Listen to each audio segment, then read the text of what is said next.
I'm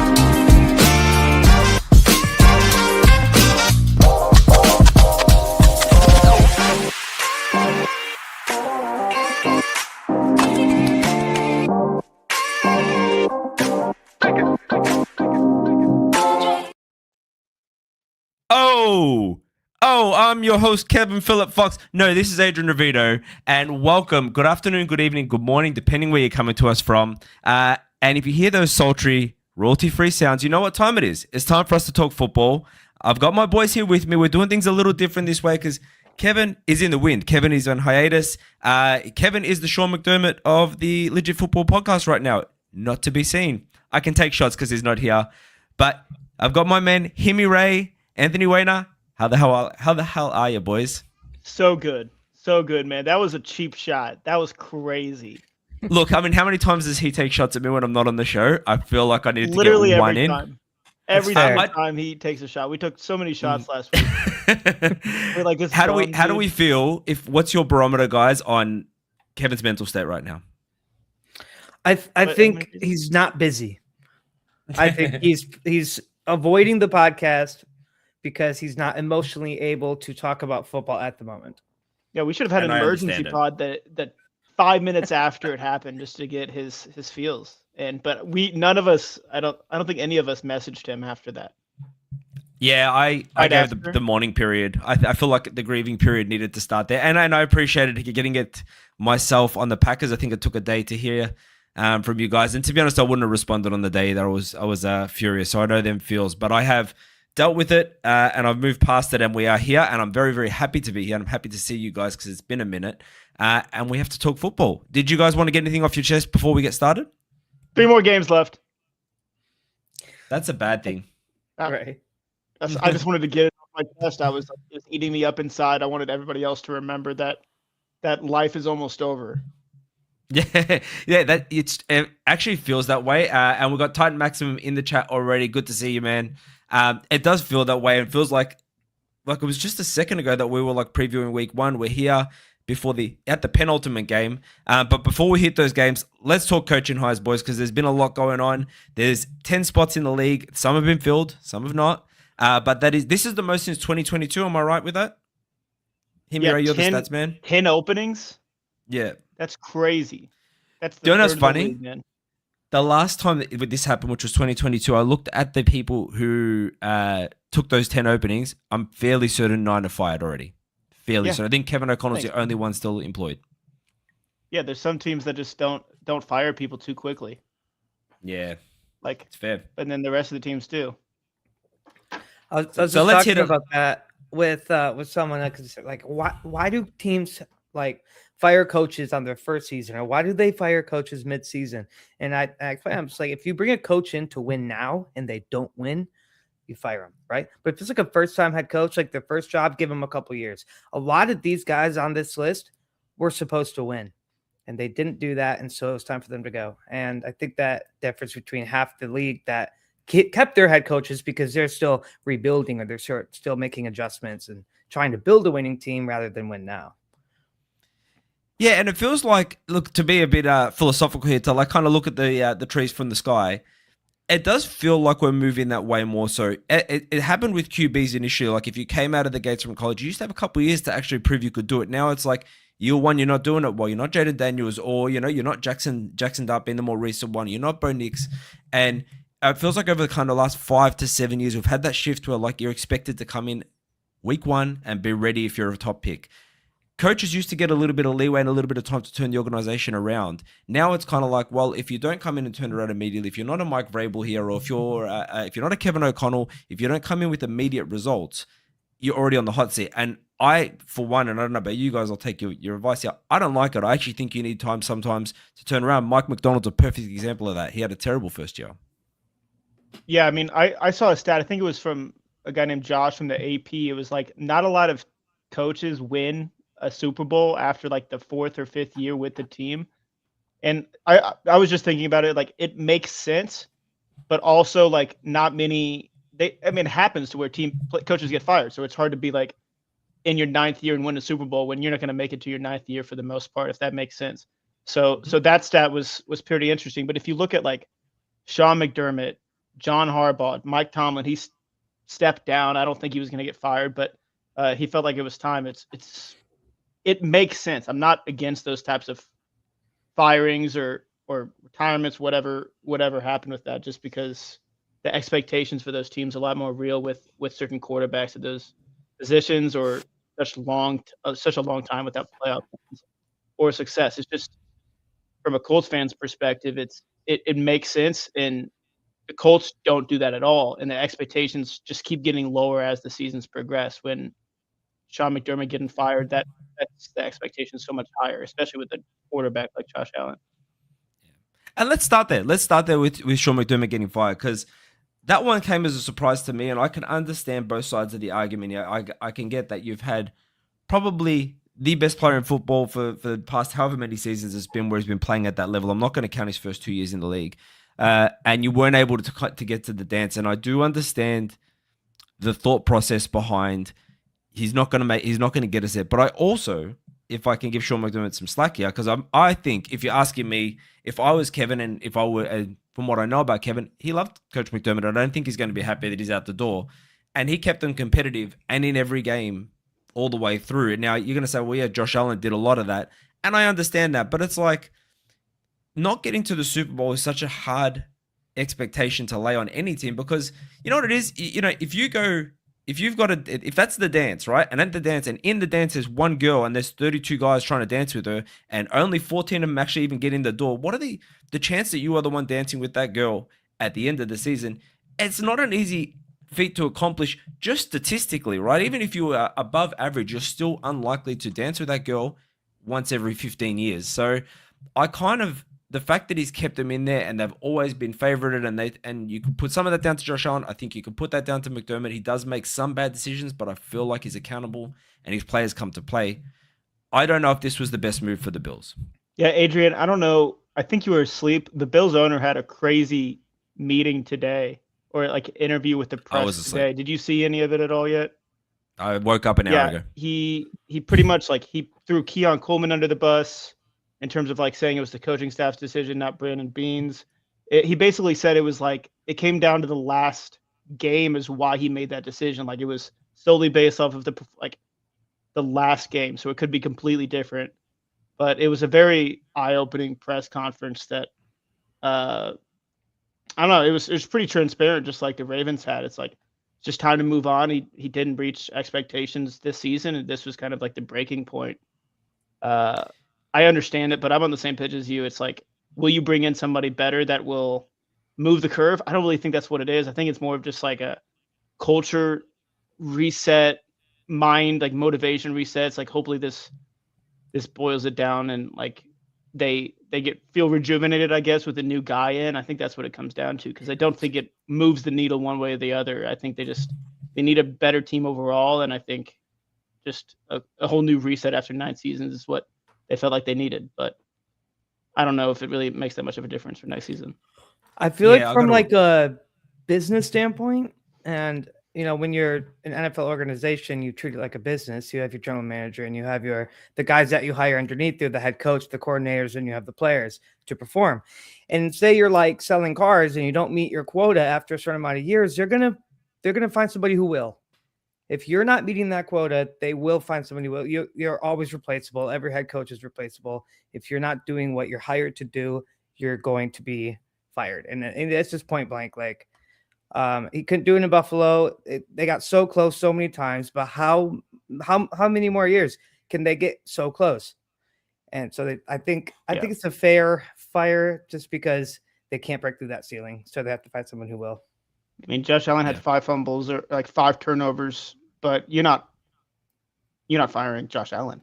No. Right.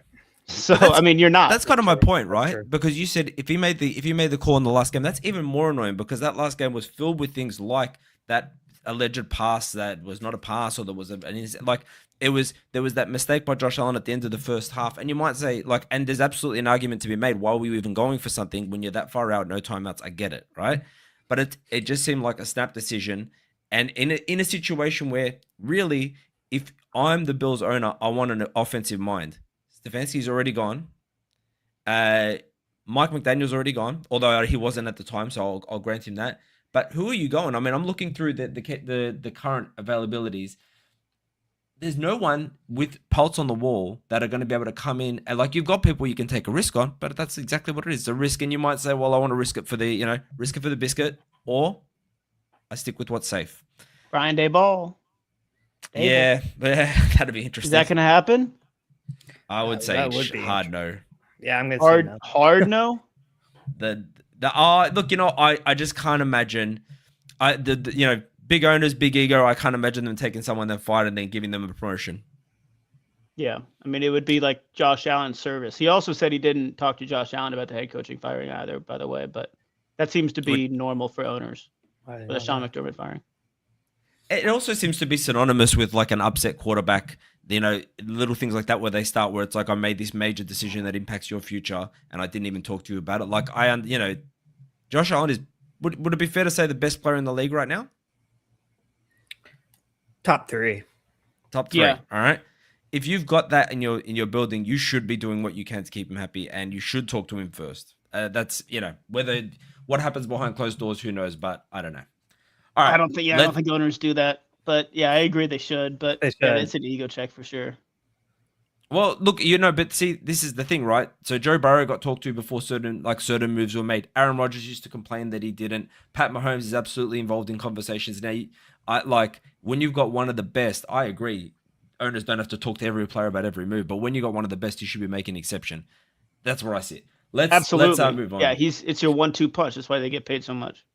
Absolutely. So I'll go through a couple hires here, and I'll let you guys pick up whichever ones you want to jump onto. So we've got Dolphins hired my beloved Jeff Hafley, former Green Bay defensive coordinator. The Giants made it official with John Harbaugh. The Falcons have taken on Kevin Stefanski, and I believe they took Bill Callahan as the offensive line as well, coach, which is great. And Titans have taken Robert Saleh. And also, as we said, Mike McDaniel has gone to the Chargers as OC. Anything that jumps out, boys? I'll just say, Harbaugh. Harbaugh. I was gonna say Harbaugh too, but John Harbaugh. I think it's another. We come down to these coaches get fired. Well, there's gonna be teams that want them, and it's two very different teams to where the Ravens have Lamar Jackson. It's been so many years since they've won anything or made it to the dance like Sean McDermott, and now the Giants feel completely rejuvenated, like they got the best head coach in the cycle because they feel they have some sort of stability now. Is that the case? We'll see and find out, but I definitely think it's the best case scenario for the Giants in terms of who they could have brought in and who can make this team a winner. I mean, I don't know who they have there as a coordinator. I don't know if they've made those decisions quite yet, but that'll be a big decision as well. Well, at this point now, I mean, he's mentoring Jackson Dart. Now, the development of Jackson Dart, I feel like we're going to be studying in the next coming years because I just think his ability to work with quarterbacks is special. And he had Lamar for so many years. He knows what top A-list quarterbacking looks like, and he's going to bring that knowledge into New York. And that's going to be huge for them. I think he's a great coach. Will he expect the Dart not to run his head into the ground or anything? It's so funny. I was going to say you need an adult in the room because you've got the classic sitcom cliche. You got the twins that are just a pain in the AWS to everyone. That's Scatterboo and Jackson Dart. I agree with you, Anthony, because it's if you think about Lamar Jackson's development, he came into the league, kind of took him by storm with his legs, and what typically happens in that situation is you drive that part of the game. Kyler Murray's a good example until they can't really do it well anymore.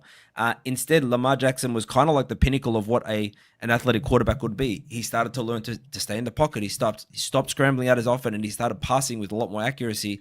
And he improved that part of his game instead of just saying, this guy can run, let me use this for everything. The true elites like the Josh Allens and Lamar Jacksons work on their passing when they've already got that part of their game down pat. The Kyler Murrays of the world got run into the ground and then had to sort of publicly go with comments about not wanting to do that anymore. Even Jaden Daniels is another example. Like, he's injured now this year. I really hope they don't force him to use his legs constantly and make him more comfortable in the pocket. And Harbaugh's done that. Do you remember the scrutiny that Lamar had to deal with because of his passing game? Yep. And they recognized that. And I think that same thing's going to happen with Dart, where there's going to be scrutiny in his performance, and Harbaugh's going to say, okay, that's a weakness, and we're going to fix it. And that's what a lot of coaches don't know how to do. Yeah, is Todd Monken going to the Giants with John Harbaugh? That feels like it'll be a poor move. For who? A poor move? Well, Todd Monken copped a bit of flack, right? For his wait, am I remembering the wrong coordinator? But I thought Todd Monken was under fire. Greg Roman was under fire, but Greg Roman got fired by the Chargers, and then the Chargers brought in Mike McDaniel. But Greg Roman was with Lamar, and I think that's Todd Monken kind of rejuvenated Lamar a little bit. This past season was a little bit different, but I think Todd Monken. Yeah, I have no idea.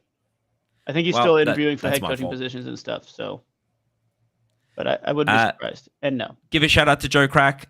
We haven't got a wellness check on Kev, but we have heard from him, so we know he's still kicking. So we don't know if he was the one writing it, but yeah, that's true. From... Yeah.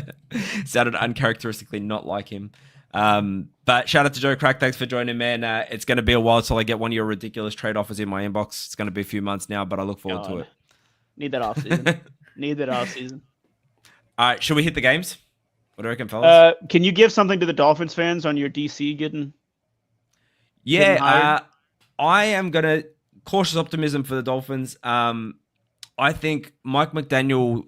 The issues they had with Mike McDaniel was not his scheme or his offensive play calling or anything like that. I think it was him being able to command the room, and Jeff Hafley absolutely knows how to do that. With that said, he wasn't a successful head coach for Boston College, and commanding a room of college players, I feel like, and you guys can correct me if you think otherwise, is easier than commanding a room of people like Tyreek Hill who are getting paid however many millions of dollars. Tua, who is under fire. You got like Waddle, who wants to be. You've got so many personalities in there. I hope only the best for him because I love Jeff Hafley. After we had so many terrible DCs, it was nice to get a guy come in and actually rally the troops and have them playing well. I just don't know if this is what they needed, but I cautious optimism. He could be a good hire, but he could also flame out. And I actually heard a stat today. I think this is the 7th consecutive hire by the Dolphins of a inexperienced head coach, like as in a first-time head coach in a row. Oh, geez. Didn't they hire a GM from you guys too? Yes, they did. Are they taking all your players or coaches? Well, it's funny because the speculation is that Malik Willis might be on the way over there. And that, to me, Malik Willis, I hope he gets paid, man. He's like a bit of a baller. I mean, small sample size, so you never know. But they could use someone like that, although Tua is going to cost a lot of money to get rid of. You're going to trade Jordan Love? Hell no. Okay. Okay. Yeah, no. No, I'm still a believer, man. I know. Look, I know what's happening. I'm not going to turn this into a Green Bay thing. Let's keep on the Dolphins, but I'm a believer. Okay. I think the Dolphins they're in a position though where they're going up against now 2 really, really strong players within the division. You're lucky you got the Jets for an easy win every once in a while, but you really need Hafley to hit because I feel like they keep going away from. They don't want to go for the veteran coach, and they don't want to be the ones that take Doug Peterson after the Super Bowl and or Pete Carroll and have to fire him immediately. So I get it, but at some point you're going to need stability because you've got a room full of hotheads and you need someone to come in that can command the room. Now, the word on the street is that Hafley impressed them so much in his interviews they didn't let him out the door after the second, and I understand that he really seems like a leader of men and he will be great in the press conferences and he'll be great in the locker room. But let's see if it translates to results. We've seen too many times a great coordinator is not a great head coach. We'll see. All right. So we are on to the penultimate game of the 2025 NFL season. So let's go through a few stats here. I'm just bringing it up. So the Pats are favored by 5.5 points on the road at Mile High against Denver, who we have to talk about this to begin with, who are starting their quarterback. First start since 2022 is Jared Stidham. Hear me, Ray, I'm going to throw to you first. What do you think about this game? Oh my gosh. Yeah, I mean the story right now is Jarrett Stidham. He has 4 career starts. I was so upset when I saw that Bo Nix broke his ankle, broke his foot, and wasn't able to play. And I'm sure Broncos fans, I mean, they had like an hour to celebrate before they were just like, it's over. I mean, that's the storyline. Patriots have an easy ride, even though they did just play one of the best defenses in the NFL, and Drake May balled out or played very well against him, and now he gets a chance to play against another great defense with Jared Stidham on the other side of the ball. But I mean, the Broncos, they're 4-0 at home against the Patriots in the playoffs. I don't know if you guys have seen that yet, but I mean, they've been giving them the work. So I think Patriots fans should be a little nervous. I don't think you can be like, oh, Patriots have an easy ride to the Super Bowl, because the Broncos, that defense, Nick Bonito, I mean, you got Pat Surtain on the other side of the ball. They have like 71 something sacks. What is it? 68 sacks to the Patriots, 35. I mean, they're going to get to Drake May and provide so much pressure that Drake May is going to have to stay composed, which he has all season, especially against Will Anderson last week. I mean, he had a few fumbles last week. 4 fumbles, I think. Yeah, he got very lucky on diving on those balls enough to keep the ball, but a couple breaks that goes a different way, and I could see the Broncos getting a touchdown. I could see the Broncos making moves to make it interesting for Drake May, and then Jared Stidham. If they just have to move the ball. Obviously, it's football, but they have to move the ball against the Patriots defense, and the Patriots defense is good enough to where it'll be very hard for Stidham, who has not made a lot of. His last start was Week 18 in 2023. I don't know, man. I don't know. It'll be tough for the Broncos, but their defense is the bright spot here. What do you guys think? Can I just say one thing on behalf of all? This is before I start the analytical side of this. Yes, of course not. Let me just say one thing on behalf of all NFL fans who are about to see potentially the Patriots in another Super Bowl. And I'm going to clean this up because it's a PG show, but fudge! Because I don't want the Patriots. Yeah, that was fudge for anyone who was listening. Don't. He's not a homer at all. He doesn't. Yeah. I'm going to say it now. Unbiased completely. Everyone doesn't want to see it. Everyone doesn't want to see it.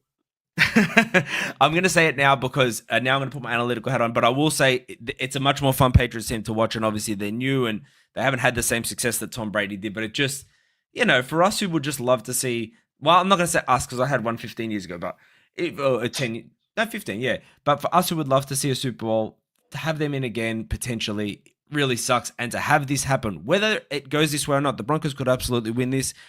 That like if they get in, there's always going to be an asterisk of like, oh, well, they got Jared Stidham in the championship game. Put that aside. Let's talk about the game. So you're right about Drake May and his fumble. He's had 6 fumbles in 2 playoff games, despite having the 4th lowest pressure rate. So the issue here is that their rookie left tackle Will Campbell is like super been struggling. So a lot of the pressure is coming from a blind side. And you mentioned Nick Bonito, Pro Bowler. He's going to be lined up against him. So I feel like Drake May seems acutely aware. I mean, how could you not be that he needs to protect the ball? But this feels like it's going to be probably where the game is decided, because Jared Stidham might not be great, but if you get the ball on 15 yards from your end zone, you don't need to be great to get there, right? So that's a big piece here. Vrabel's defense is I don't know if you guys were paying attention, but at the telecast on the Texans game, they made a really good point of it. It's just like the pressure was coming from somewhere different all the time. There was never the same look. It was the sim pressure. It was like Brian Flores' defense, basically. It's like Stroud looked constantly uncomfortable, and Stroud, for all his faults, is better than Jared Stidham, I think. Yeah. So that's going to be an interesting point. That's true. You know what? We don't know. I actually wrote this down. So the last proper sample size, was 5 games he played for the Raiders, 64% completion rate, averaged 131 yards a game, fumbled a couple times in that. But not an amazing QB stat line. I should have taken the TDs and ints, which I didn't. I don't know. This feels, I don't know what you're thinking here, but this feels like a game that could go super blowout and Jared Stidham can't get anything going. Or the Broncos defense could keep them well in the game and it could be like a low scoring slobber knocker. I think that's the narrative. I think it's Denver's defense versus New England's offense. I don't know if Stidham is able to do anything on the offensive side, but Denver definitely will be able to stop the Patriots offense. And I was going through a hypothetical, just this is absurd, but 0-0, neither team gets into the end zone. The first touchdown is a defensive touchdown by the Broncos at the end of the game to win 7-0. That's a very absurd hypothetical, but it makes sense based on the fact that's offense versus defense and not offense versus Patriots defense. And they're going to be able to stop Stidham no matter what. If they can stop May, we're going to have a low scoring game. It's going to come down to which defense can touch the ball. Yeah, I mean, it'll like you said, the defense is going to create the best offense, I think, in this game. Personally, you obviously have Ramondre Stevenson. You have a good, solid running game with Travion and Ramondre. He's good, right? I know he had an eye patch situation. No, I think he's good. I think he's good to play. I don't know if there's that many injuries for this game. I know someone was questionable last week. I'll check the injury report while we're talking. Oh gosh, but I mean, it's like I'm rooting for Stidham just because I like an underdog story. You know, like it's poetic. And Nick Foles did it back in the day against the Patriots. You see his tweet? History kind of repeats itself. That was great. Nick Foles, the Patriots have had a lot of issues with backup quarterbacks in the playoffs and championship games, man. I will say, I forgot who said it. It was Sean Payton or someone on the coaching staff said, we are confident in Stidham. And I'm like, whoa, you are? They're confident. Yeah. I saw Sean Payton's we didn't lose a starter. We got a starter. And I was like, whoa. Yeah. Well, do you guys remember when Sean Payton first joined the Broncos? He's the kind of talking point was Stidham was his guy, and Russell Wilson was at the door, and he wanted Stidham, and apparently he wanted to draft him, or something to that tune. I don't know if that was the exact, but there was definitely a narrative that he wanted Stidham and really believed in him as a QB. So it's interesting that he's going to be the one to take him to the Super Bowl if he does so. Yeah, it doesn't seem like he'll be limited. It doesn't seem like he won't be like Jared. Don't go out and ball out. I feel like he has so much confidence in him. I know it's like it might be coach speak to an extent, but it seems like very confident coach speak. Yeah. Yeah, I think, look, you know what's funny? Sean Payton, for all his strengths as a coach, he seems fairly transparent in what he says. Like he coach speaks, but it's obvious coach speak. And it's like, you know what it's like? It's like, are you considering changing quarterback? Oh, we're going to consider all players like we do every game. And it's like, we know what that means, because if he weren't considering it, he's the type of coach to say outright no and probably blast the media. So I actually kind of believe that Jared Stidham will be unlimited and be Mr. Unlimited, but be allowed to play his style of game. And it's going to be interesting to see because he could come out with confidence and with, he's been in that offense for 2 years now. Like there could be something here. I don't know, but I feel like this might come down to the run game. Was there word that J.K. Dobbins was going to be back for this? Yeah, it's a maybe still. I think he's questionable, but there's potential there. I mean, he had up until week 12 or something. I think he had 700 yards. I mean, it was very upsetting to see him go because he was a lightning rod. He was making a lot of plays. And it was awful seeing him get injured again. So I would love to see Dobbins make some plays regardless of the outcome, just to see him out there. Let's just say this: if you're a betting man, bet on both sides of the ground game, both running backs over. I think it's going to be a ground game on both sides, especially if Bonito can get to May and he can't get the ball out. They're going to be running the ball a lot. I would say it's going to be a ground game.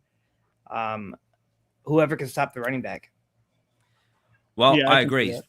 Yeah, so I mean, in Denver's losses, they've only had 3 losses, and they've each has been 110 plus yards on the ground average. And then in their 16 wins, it's been 90. So, I mean, that's not a major difference, but 20 yards over the course of the game, it seems like the rush was able to at least get over 100, and that's been somewhat of the difference. So going to be interesting to see if the ground game can get going. Do we want to pick it? Let's go. No. Yes, we do. Okay. You're just being defiant. Is that because Kevin's not here? Are you acting? Dude, out? I feel like a child. I feel like I could just do anything right now. I also act out when like He's such he's a the parent strict of the team. Yeah, he's such a strict parent. He's like, I'll tell you when to talk. You know what I mean? He yells at us before and after the show. And I'm just, if he was here right now, I think we would all just be throwing a fit because he would be in a sour mood after what happened. Yeah, last weekend, and so. there wouldn't have been that intro, let me tell you, to the show. All right, I am going to go Patriots. Much to my own chagrin, I'm going to say it's going to go the other way. I think they're going to run away with the game. Let's say 24-6. Oh. Yeah, I don't think it's going to be a fun game. Yeah, Patriots, 24-6. Okay. I was going to say 23-13 Patriots. I envisioned in my head a scenario where the Broncos do win, and I think, 5.5 isn't crazy a crazy spread. Yeah, but that's laying a lot of wood for the road team. That's true, and the Broncos defense and stuff. That's fair. It's just like the narrative right now. It feels like it would be more, but Patriots are 8-0 on the road or something like that. They're undefeated. Something to think about. But 23-13. So Patriots. Nice. I see a game where there's some points scored in garbage time. I'm gonna go Patriots 27-10. Oh, did we all pick the under still? I think so. What's right. What is 42.5. Oh, I would bang that under actually. You would bang it? I'm banging the under. Yeah, like as betting Kevin's right. Yeah, I'm 100% betting. Hold on a second. We need to play. Cover your ears if you low sound.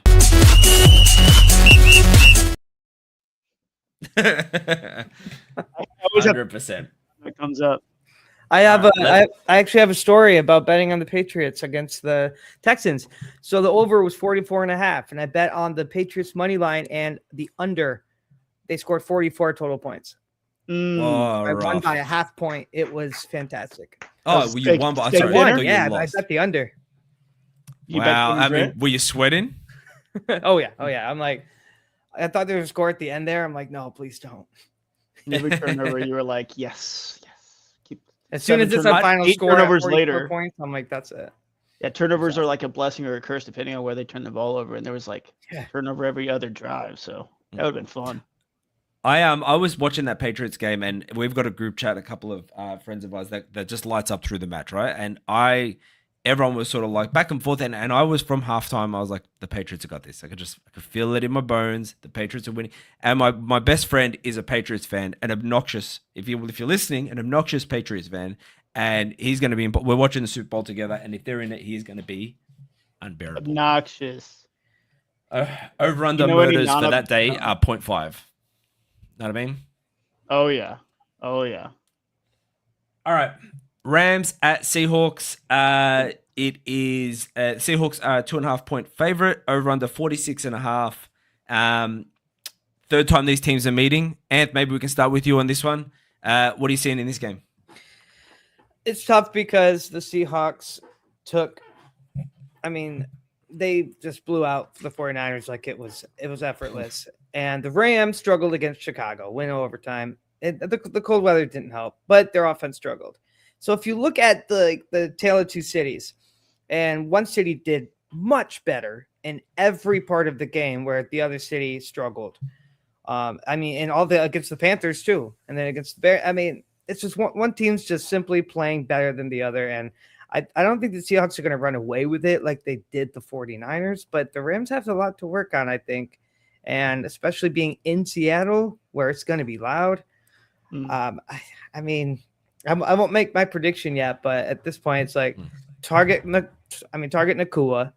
But then you think about the Seahawks secondary. You think about the Seahawks defense playing really, really good football. They did just lose Charbonnet, so that's not going to help in their run game. But they do have Walker still. So I don't know what the news about Sam Darnold is. Like, I'm pretty sure he's probably going to play. Yeah, I don't see him not playing. Yeah. He's got that nagging oblique injury, but he's playing. Yeah. Okay. Because that's going to make or break them. And then it's like I can't count Stafford out. Growing up watching him for so long in Detroit, and then now he's in LA. Like, I just can't count him out because he just knows how to win in clutch situations. If he has to come back, he will. If there's a 2-minute drill at the end of the game to either tie it up or take the win, he'll get it. If he has to win in overtime, he'll win in overtime. So it's really hard to decide, like, because I can't bet against Stafford. You cannot count Stafford out because he will figure it out. Tale of two halves, tale of two cities. I mean, that's how I see this game. Can I ask you a painful question that's not related to this? What does Stafford get remembered as, a Lion or a Ram? A Ram. Not you, not your memory. Oh, what sorry. are the annals of history? Oh, I'll mute myself. Sorry, I'll leave. It hurts. It hurts. So because my answer is LA. He's gonna be remembered as a Ram. I hear he's gonna be in LA. Yeah, and I get that. I think he's done enough with the Rams, and I agree with you that we all collectively as a society have a short memory, and he's had such success with the Rams, especially if they get to the Super Bowl again. So now, will he retire as a Ram? I don't think so. You think he'll go back to Detroit? I think he'll go back to Detroit to retire. Yes.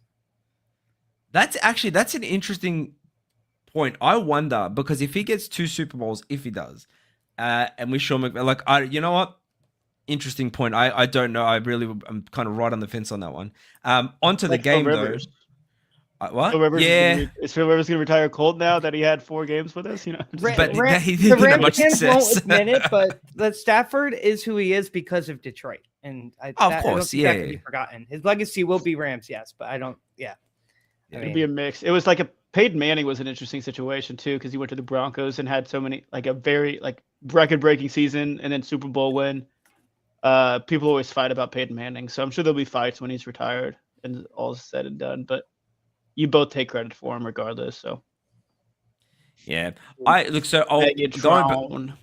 going back to the game, I'm going to push back a little bit on something you said, Ant. I don't think the Rams struggled mightily against the Bears, and I feel like, and I'm going to cop this for being a hater, but this is not me being a hater, and I'm the first to admit it.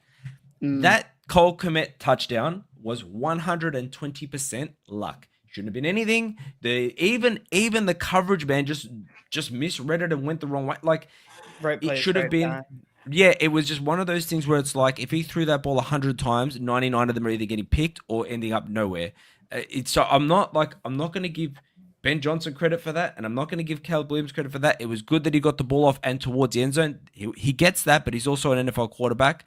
And I think the Rams had that game locked up, and then I think that happened, which is just an extreme stroke of bad luck, and then you win it anyway. So I get where it was closer in cardiac bears and all this sort of jazz, but I always felt confident that the Rams were winning that game. But on the flip side of that, the Seahawks, that game was off my TV before 3/4 time. So, I think this is going to be it's interesting because the first two times they've met. So the Rams won the first meeting 21-19. Seahawks won the second 38-37. So a combined differential of 3 points. Very interesting to see if this one goes down to the wire. I think it's going to. So you've got the Seahawks pass rush who are pretty brutal. They rank 4th in pressure rate, 2nd in overall pressure. And Matthew Stafford, as we've said a million times on this show, if he's got a clean pocket, he will carve you up. If he doesn't, on the other hand, I guess the benefit is he doesn't generally have those games where he throws 4 or 5 interceptions like Sam Darnold, but he definitely is not effective, and he won't get his players involved, and you have to rely on Kyron Williams to get Blake Corum to get things going. Whereas the Rams also have a great pass rush. In fact, Kobe Turner ranks 5th in the league in pass rush win rate, 5th in the league overall, and Braden Fisk is 14. And if you get Sam Darnold uncomfortable, you can get those games where he throws 4, 5 interceptions and really makes it easy. And if you give the Rams 4 or 5 interceptions, I think they're going to run away with this game. So I think the pass rush is going to be who can get to the quarterback better. And this is it's one of those statements where it's like, oh, that team wants to win. No, duh. But the pass rush and how quick they can get to the quarterback and how uncomfortable they can make them is going to be huge. 120% luck? 120%. What about 80? Can you get that to 80? 70? No. I don't like the word luck. I do not at all. I hate the word luck in every sense of the word. The secondary, the defender being like Cole Kmet just literally had to boop, and then the defender just went up too much. That's luck / just what are you doing? But to get the ball in that direction, to get it's all right. I'm obviously he didn't see him. You don't think he didn't mean to do that, or did he? Do you think he blindly threw it? Threw it up. Yeah, I think he threw it. He couldn't see him. He had 3 guys in his face. I think he threw it knowing he had a guy on that side. The route was running that way. And I'll give him credit for that. But all I'm saying to you is like, let's take out Caleb Williams. 99 out of 100 throws that do that do not end in a touchdown. That's true. They do not tie the game. Like, I don't know. And I'm burnt, obviously. And this is, like I said, I'll objectively when it's hate. Like, the fact that the Bears won our second to last meeting off an onside kick that should never have been recovered, and a bunch of stuff that happened, and even that playoff game where things just started to mount and the ball just started to fall their way. I am going to say, actually, you know what? With my chest, I'm going to say this: the Bears will not be good next year. I will be running victory laps every week, and I'm going to say all this Ben Johnson stuff. Clip that. Clip it, because it's coming. Because I'm not going to, you know what? Like, people will say, if you look at like the Vikings, you know, they had their 1-score game record and then they turned around and then they ended up with a positive record, which is great, Kevin O'Connell. But like, there's a certain amount of tape you need on a player-coach combo to be able to effectively counter it. Now, that number has been estimated somewhere around 12 to 13 games. I'm not saying that they got 12 to 13 games and dropped off a cliff, because that does happen in some cases. And I'm not saying Ben Johnson is just any coach, but I am saying we can't just take this first set of like excellence and first set of luck and first set of, you know, cardiac arrest comebacks and say they're going to be NFC North contenders every year. Maybe that's a bit of hater on me, but with my chest, the Bears will not be good next year. No, I mean, I think so. What's good? How many wins? All right, how's this? Because I'll bang my own drum here. Yeah. Negative score, under 500 next year. Under 500. Okay, I wouldn't be able to say that. I do understand your point with like with the game-winning drives and stuff. I think there's obvious potential for something like that, but I don't think they're going under 500. So we'll see. I'll put a crisp 20 Australian dollar bill on that one. Let's get it. All right. Okay, I'll put a 20 USD. Yeah, so if I win, I'm winning more. Wait a second. Wait. I don't know. He hustled you. I mean, it depends what your president does. Like, Anthony, the producer, you should be looking up translation. Or I don't know. Okay, let me talk about the game. I'm sorry. It's just like the Bears are going to be in Indiana soon, so I just need to defend them a little bit. The Gare Bears is what we're calling them right now. I love Gary Bears. So let me pull out my notebook real quick. We have Seahawks Rams. Did you guys see the all-time stats for Seahawks versus Rams? Seahawks have 29 wins. Rams have 28. Wow. Seahawks have 1,223 points. Rams have 1,222 points. 1 point off. This season, 1-1. Seahawks have 57 points. Rams have 58. Rams have 830 yards. Seahawks have 829. Oh. The Rams are first in offensive points per game. The Seahawks are first in defensive points per game. This might be the greatest game ever. I'm telling you. I mean, people are saying this is the Super Bowl. I tend to agree. Just might be Patriots hate, Colts fan type thing. But I genuinely think these are two of the best teams in the NFL. Obviously, the Rams have struggled against certain teams, and the Seahawks have not. I mean, they've lost 3 games this season for a combined 9 points. And their defense they don't allow touchdowns. So, and the Rams score touchdowns with Puka and Devontae Adams at the 1 yard line. So, will they be able to get to the 1 yard line? I'm not convinced of that because the Seahawks have been just so dominant this year. Cooper Kupp being on the other side of the ball, that's one thing that needs to be talked about just for the narrative. It's a fun little thing going on. Matthew Stafford, Cooper Kupp on opposite sides of the ball, but it comes down to that matchup. It comes down to the Rams offense and what they can do against the Seahawks defense. And can the Rams get some turnovers against the Sam Darnold that we've seen before? Sam Darnold didn't have to do too much, I'd say, in the last game. The first play of the game kind of won it for them with Rashid Shaheed. Great trade, by the way. Yeah, I think we can all agree on that. Yeah. Kick return to start the game, and then the Niners never scored that many points.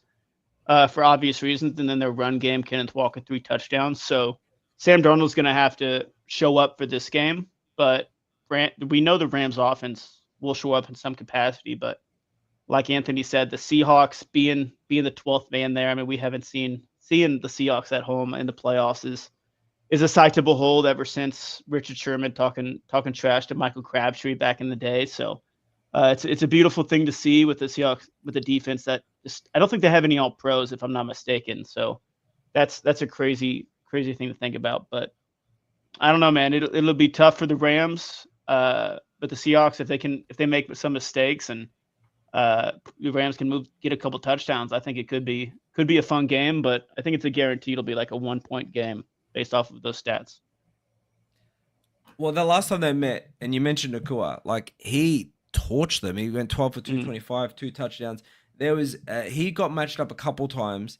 Again, you guys, do you watch Dragon Ball Z? I know about it. I wouldn't say I know enough. A little bit, yeah.